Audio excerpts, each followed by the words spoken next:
जब आपकी जन्म कुंडली के चौथे भाव का स्वामी पांचवें भाव में बैठ जाए तो अच्छा फल करेगा।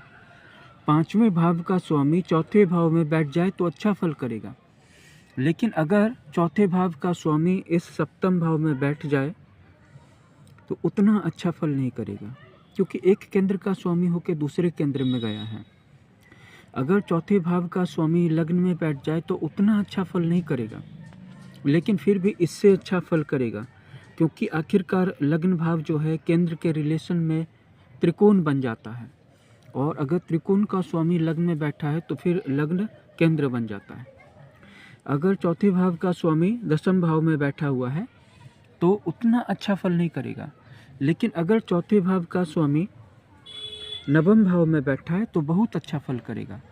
नवम भाव का स्वामी दसम में बैठ जाए अच्छा फल करता है, दसम भाव का स्वामी नवम में बैठ जाए तो अच्छा फल करता है। इसी तरह केंद्र और त्रिकोण से बनने वाले योग जो होते हैं वो आपके जीवन के आधे कार्यों को वैसे ही पूरा कर देते हैं।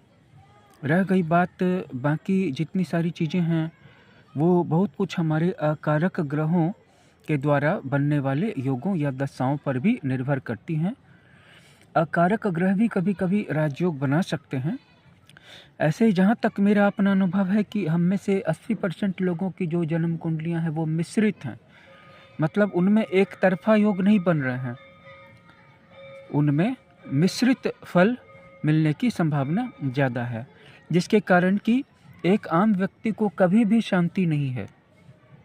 वो जिस जॉब को कर रहा है उस जॉब में उसे खुशी नहीं है, लेकिन किसी नए जॉब के लिए उसके पास स्किल या तैयारी भी नहीं है, और उसको ये भी पता नहीं है कि वो क्या करने के लिए यहाँ आया है या उसे क्या करना चाहिए।